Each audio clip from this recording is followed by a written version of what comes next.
Welcome to Vegas, your map.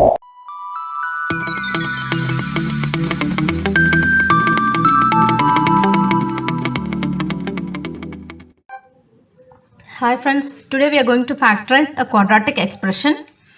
A quadratic expression has the form ax square plus bx plus c, where a, b and c are real numbers and a not equal to 0. So what is a quadratic expression? It is of the form ax square plus bx plus c. So here the highest power of the variable is 2, and so we call that as a quadratic expression. And that's why this value, we need the highest power of the variable should be 2. And so we have written a not equal to 0. If it is 0, then this will be a linear function. You won't be getting this term. Okay. So and that's why the highest power of the variable is 2 and the coefficient of that is not equal to 0. Okay. So what are all the rules to be followed when we are factorizing a quadratic expression? So the first is find two factors of AC that add up to B. So what is the first step? You have to multiply this A and C.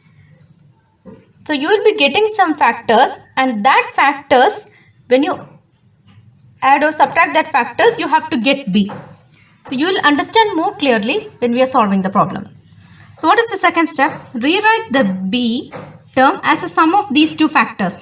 So we have to rewrite the B term as a sum of the factors what we have got. Then after that, the third step is factorize each pair of terms. Take out the common factor. So let us solve one problem, then you will understand more clearly. So first problem, factorize 2x square plus 5x minus 3. So now A is 2 and B is 5 and C is minus 3. So what is the first step? You have to find AC. AC is what? 2 into minus 3 is minus 6. So you have completed the first step now. So you have A and C and you have to multiply that. 2 into 3 is minus 6. 2 into 3 is minus 6. And now you have to find two factors that add up to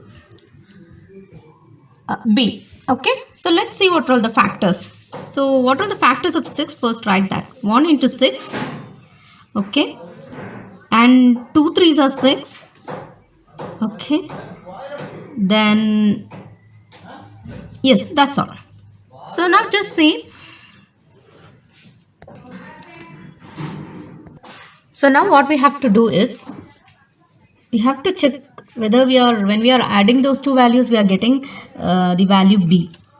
So 1 into 6 is 6. But you have to decide the sign now. If you want to get minus 6, you can write minus 1 into 6 or 1 into minus 6. Both are possible. Okay. But when you want to get the value, when you add up these two factors, you have to get B. That is minus 1 plus 6. So when you add that value, this you are getting AC value. Minus 6 and minus 6. For both these terms, you will get AC term. So no problem. But minus 1 plus 6, you'll be getting 5, and plus 1 minus 6, you'll be getting minus 5.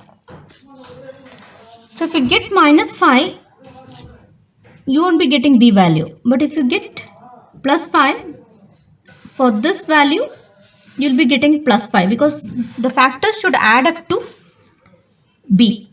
Okay. So how can you conclude the sign? It should be minus 1 and plus 6. Okay. So minus 1 plus 6, you will be getting 5. Minus 1 plus 6 will be 5. Just see this.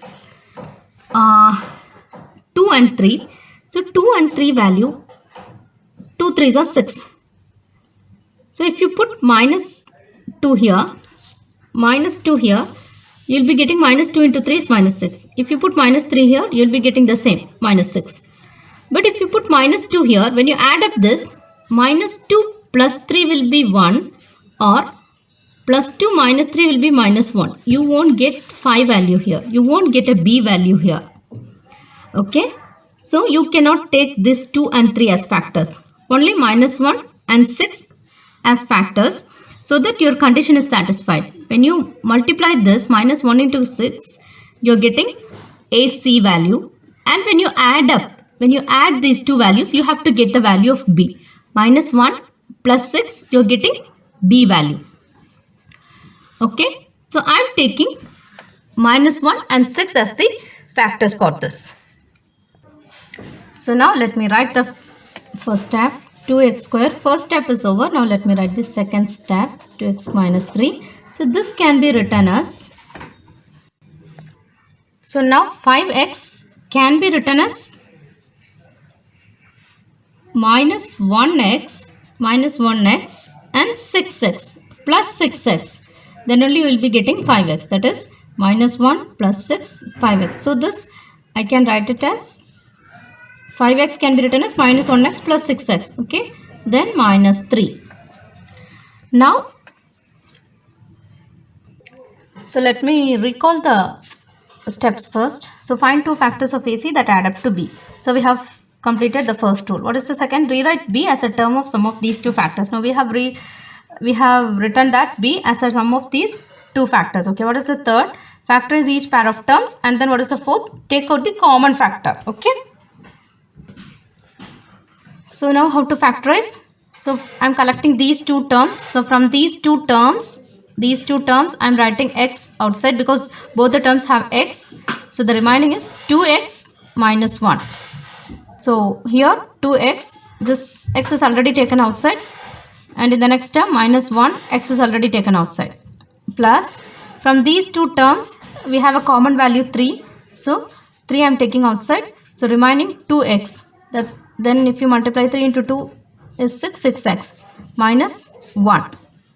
Now from these two terms, now you have two terms, x into 2x minus 1 plus 3 into 2x minus 1. So from these two terms I am taking 2x minus 1 outside. From these two terms I am taking 2x minus 1 outside. So the remaining values are, if I take 2x minus 1 outside from these two terms, the remaining is x plus 3. So this is the required answer. So what is the first step? You have to find AC and you have to find two factors of AC which add up to B. Then you have to factorize, take out the common factor, and this is the final answer. And let us do one more problem in this. So the second problem is factorize x square plus 6x plus 8. So A is 1 and B is 6 and C is 8 here. A is 1, B is 6 and C is 8 here. So what is our AC value? AC is 1 into 8 and that is nothing but 8. So 8 you have to factorize it. I'll write here once again. AC is 1 into 8, that is equal to 8. So 8, I am going to find the factors of 8. So what are all the factors of 8? 1, 8 and 2 4s are 8. So these are the factors of 8. Now just see, if you add, all are positive numbers, so we need not put any negative sign here. So only positive sign we are going to use here because there is no negative sign. So when you add up these two factors, you have to get the value of B. Just see, if you add 1 plus 8, you are getting 9. 1 plus 8, you are getting 9. So that you can't take because you are having 6 here. So go to the next two factors. 2 and 4, when you multiply that, you are getting AC value. 2 into 4, you are getting 8. 2 into 4, when you multiply these two factors, you are getting AC value, that is 8. AC is 8. So you are getting AC 8. When you add, just see 2 plus 4 is equal to 6. So when you multiply, you have to get this value. And when you add, you have to get the B value. When you multiply, you have to get the AC value. And when you add these two factors, you have to get the B value. That is the condition. So 1 plus 8, you are not getting the B value. 2 plus 4 is 6 and that you are getting the B value. So you have to take this 2 and 4. So you have to take the value of 2 and 4. So now what is the first step? X square plus 6x plus 8 can be written as x square So now this 6x can be written as 2 and 4. That is 2x plus 4x. So when you add up, you should get this b value. Okay. So 6x can be split into 2x plus 4x. Okay. 6x I am splitting it into 2x plus 4x using this factors plus 8. So now what is the next step? So we have selected two factors that when you multiply that you will be getting AC, and when you add up that you will be getting B. Then you are going to split B using these two factors, and then you are going to factorize now the third step. So what is the third step? You are going to factorize. So when you are taking these two values, take x outside, because in both the terms you are having x outside, common term. So x, remaining x plus 2. Just check, when you multiply x into x, you will be getting x square. X into 2, 2x. Plus, from both these terms, you are having 4 as a common term. So, you are taking 4 outside, then remaining x. So, when you take 4 outside, it will be 2. That's how when you multiply 4 into 2, you will be getting 8. Now, see in this, in both these terms, you are having x plus 2. Here also, you are having, what is the term here? X into x plus 2. What is the term here? 4 into x plus 2. So, in both these terms, you are having x plus 2 as common. So, I am taking out x plus 2 from both these terms. Then the remaining x plus 4. So, first term, from this term I am taking x plus 2, from this term, both this term I am taking x plus 2. So, the remaining term x, then plus 4. So, now we have factorized the quadratic expression. And if you have any doubt, you can post it in the comment box. Thank you. Thanks for watching. Like and comment. Please to subscribe to our channel.